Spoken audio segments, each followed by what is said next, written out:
What's up mga lods, Sir Windsor at nagbabalik na naman for another vlog. So for today's video mga lods, susubukan natin ang na-download nating Litchi app na libre.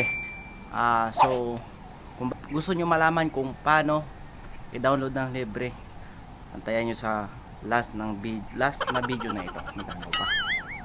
So yung gamit nating drone is DJI Mavic Mini lang. So mini lang po siya. Kaya ito lang ating drone.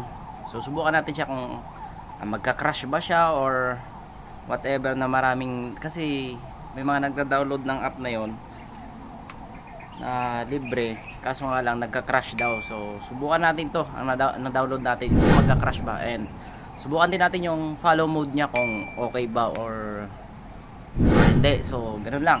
So on ko lang to, ano natin tong ating drone. So wait lang, lalapag ko lang muna. And please support Erwin's vlog. Yeah, bukan na natin. Goods na. Try natin yung follow mode, lahat ng ano niya sa video na ito. Let's go.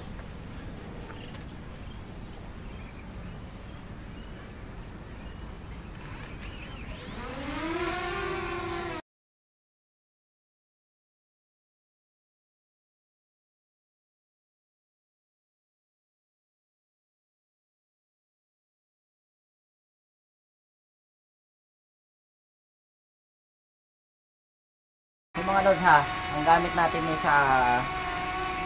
Litchi app na na-download natin ng libre. So susubukan natin kung kaya bang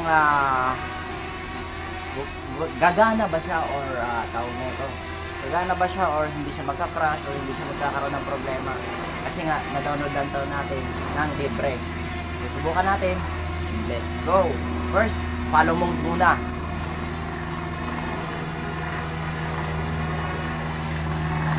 Set lang natin yung follow mode. Meters.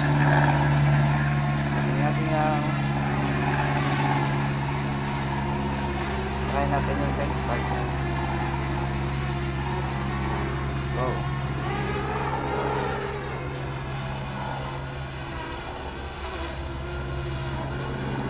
So yun. Dito tayo. Nakikita tayo. So yung drone natin nasa taas na. Oo, nakikita. Ayun na siya, oh. Wala.